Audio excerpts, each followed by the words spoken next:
Good morning everyone. हम समझते हैं कि आप सभी लोग ठीक ठाक होंगे।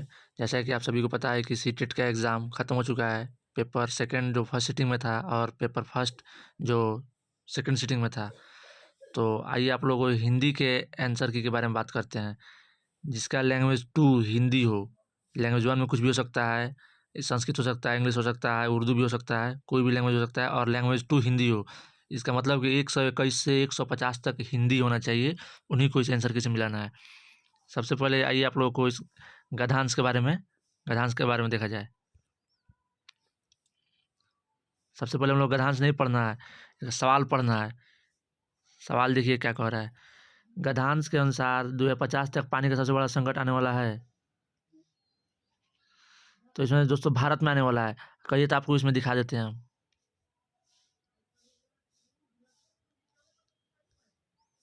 दोस्तों इसको कहा गया 2050 तक पानी का संकट भारत में आने वाला है। तो आइए दोस्तों हम आपको सिर्फ आंसर बताते चलते हैं, समय कम लगेगा। दूसरा सवाल है कि गद्यांश में किस संकट की बात की गई है। तो दोस्तों जल संकट की बात की गई है। राइट आंसर डी है। पर्यावरण में उपसर्ग और मूल शब्द है परिजोड़ आवरण, ये भी ठीक है। फिर क्वेश्चन नंबर 124, अल नीनो का प्रभाव पड़ता है मानसून पर। सब पैराग्राफ में दिया गया है, गद्यांश में दिया गया है, आप लोग खोज सकते हैं। गंगा के किनारे बसे लोगों की आबादी लगभग है 40 करोड़, ये भी सही है। नदियों का पानी धीरे धीरे कम होता जाएगा, वाक्य में रेखांकित पद है। दोस्तों एक क्रिया विशेषण हो रहा है, क्रिया हो रहा है। क्वेश्चन नंबर 127, भारत की नदियों में जल कम होता जा रहा है, इसका कारण है ग्लेशियरों के तेजी से पिघलना। दोस्तों पैराग्राफ पढ़िएगा तो सब उसमें दिया गया है।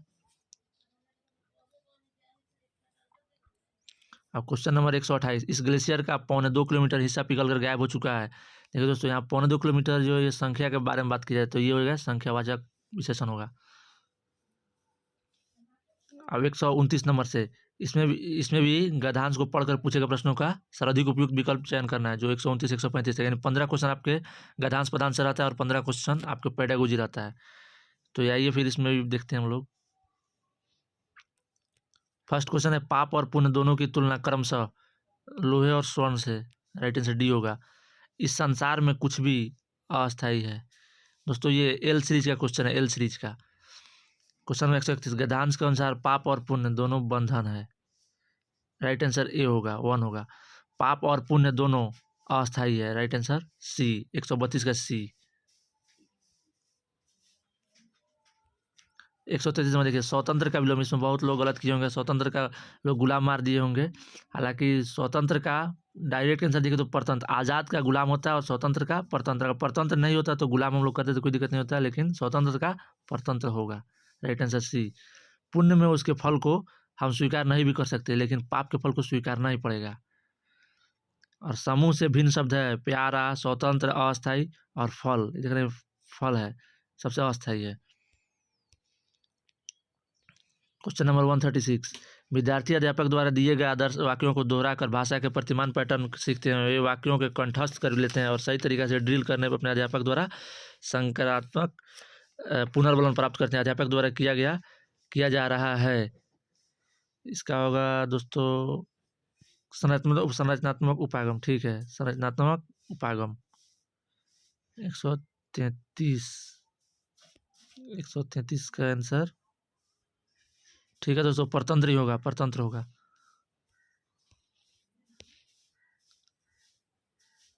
ये भी 137 नंबर क्वेश्चन, एक अच्छी वाचन बोलना गतिविधि वह है जिसमें अधिकांशतः मुखरित विद्यार्थियों का ही सहभागिता होता है। मतलब जो अच्छा प्रवक्ता कौन हो सकता है, उसी के बारे में पूछा गया है। 138 नंबर, यदि बच्चे अपने परिवेश में 2 भाषाओं का बोलना सुनते हैं, 2 भाषाओं को सुनने का ये अवसर बच्चों को लाभ पहुंचाता है। क्वेश्चन नंबर 138 का राइट आंसर सी होगा। आइए अब आगे 139 में चलते हैं। 139 नंबर क्वेश्चन है, कोई भी व्यक्ति किसके द्वारा सर्वाधिक उपयुक्त तरीके से द्वितीय भाषा सीख सकता है। ये अपने समाज में सहजात वाचकों, मूल भाषा बोलने वालों के सतत संपर्क के माध्यम से। राइट आंसर सी होगा, 139 का सी होगा। 140 नंबर है, भाषा अधिगम एक गहन प्रक्रिया है जो जन्म के समय से शुरू होती है और जीवन पर्यंत चलती है। इसका राइट आंसर, मैं इस कथन से सहमत हूँ। राइट आंसर बी होगा, 140 का बी। ये 141 चलते हैं। पठन सीखने में सबसे बड़ी चुनौती प्रेरणा और अच्छा बाल साहित्य पाने की है। इस चुनौती को दूर करने के लिए इसमें दोस्तों इसका राइट आंसर होगा बाल साहित्य की सरलता से उपलब्धता जिसने पठन के लिए प्रोत्साहन, देखिए आप पॉजिटिव पूछ रहा है तो यहाँ प्रोत्साहन या पॉजिटिव वर्ड है, तो राइट आंसर 141 का डी हो जाएगा।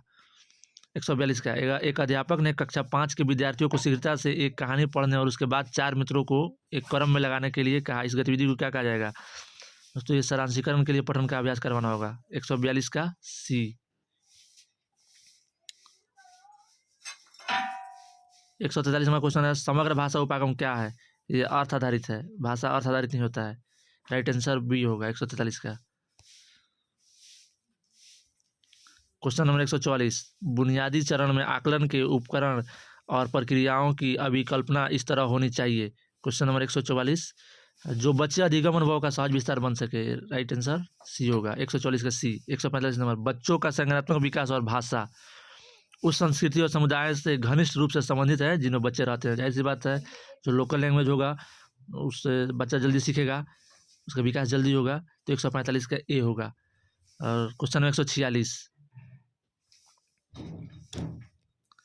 इस प्रकार के पठन के कुछ अधिगम उद्देश्य और कार्य शिक्षार्थियों की अपेक्षा रहती है कि वे विषय वस्तु को विस्तार से ध्यानपूर्वक और सावधानीपूर्वक पढ़ें।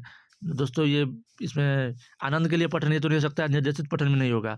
इसमें निर्देशित पठन तो ये नेगेटिव वर्ड हो गया। विस्तृत पठन और गहन पठन में डाउटफुल है, हालांकि इसका आंसर गहन पठन होगा, इंटेंसिव।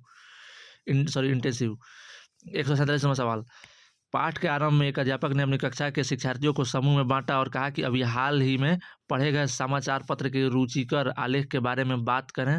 बोलने वाचन की यह गतिविधि दोस्तों ये आपका मौखिक प्रवाह अभ्यास नहीं होगा, बोल करके बात किया जा रहा है। क्वेश्चन नंबर 148, प्राथमिक स्तर पर भाषा कौशल का आकलन करने के लिए भाषा अध्यापक को मुख्यतः किस पर ध्यान केंद्रित करना चाहिए? इसमें विराम चिन्हों का प्रयोग ऐसा जरूरी नहीं है। उचित गति के साथ पठन, ये भी जरूरी नहीं है, नेगेटिव दोनों वर्ड है। इसमें डाउट है समझ के साथ पठन और वर्णमाला के अक्षरों की पहचान करना है, तो इसको राइट आंसर होगा दोस्तों समझ के साथ पठन। कोई भी पढ़ना है तो समझ के भी पढ़ना है। क्वेश्चन नंबर 149, शिक्षार्थी व्याकरण के नियम और शब्द संपदा को कंठस्थ कर रहे हैं। अधिकांश कार्य मातृभाषा में हो रहा है। भाषा अध्यापक द्वारा अपनी कक्षा में किस विधि का प्रयोग करना चाहिए? दोस्तों इसमें आपका होगा संप्रेषणात्मक शिक्षण। डायरेक्ट विधि नहीं हो सकता है। व्याकरण तो समझ में नहीं आएगा। प्राकृतिक उपमा ऐसा कोई प्राकृतिक नहीं है कि उसी को हमेशा करना है। संप्रेषणात्मक शिक्षण होगा। दोस्तों क्वेश्चन नंबर 150, कक्षा में छोटे बच्चों के लिए मुद्रित पुस्तकों के साथ साथ श्रव्य पुस्तक और छोटे बच्चों की स्पर्शगाही योग्यताओं को इस्तेमाल करने वाली पुस्तक होनी चाहिए। अध्यापक पर अधिक बोझ नहीं डालती है, ये नेगेटिव हो गया। कक्षा में विविधता आती है और बच्चों की विविधता बहुत पसंद है। कंपटीशन की जरूरत नहीं है, बच्चा कंपटीशन नहीं करना है। ये भी क्वेश्चन ऑप्शन बी भी गलत है, ऑप्शन ए ऑप्शन बी दोनों गलत है। और एक, यह अध्यापकों के आकलन के लिए विभिन्न पुस्तकों का प्रयोग करने की स्वायत्ता देती है। विविधता वाले शिक्षार्थियों तक पुस्तकों अधिक सुलभ बनाती है। दोस्तों ये पॉजिटिव वर्ड है, ये क्वेश्चन ऑप्शन नंबर 4, इसका राइट आंसर डी होगा। यानी 150 तक आप लोग मिला लिए होंगे। और आप लोग कमेंट कीजिए आप लोग कितना नंबर आ रहा है। हो सकता है कि इससे जो फाइनल आंसर किया है उससे एक आध नंबर का फर्क आ सकता है, 1 नंबर 2 नंबर, उससे ज़्यादा फर्क नहीं आएगा। और आप लोग कितना नंबर आ रहा है कमेंट में बताइए। और वीडियो अच्छा लगेगा तो इसको लाइक और सब्सक्राइब कर लीजिए।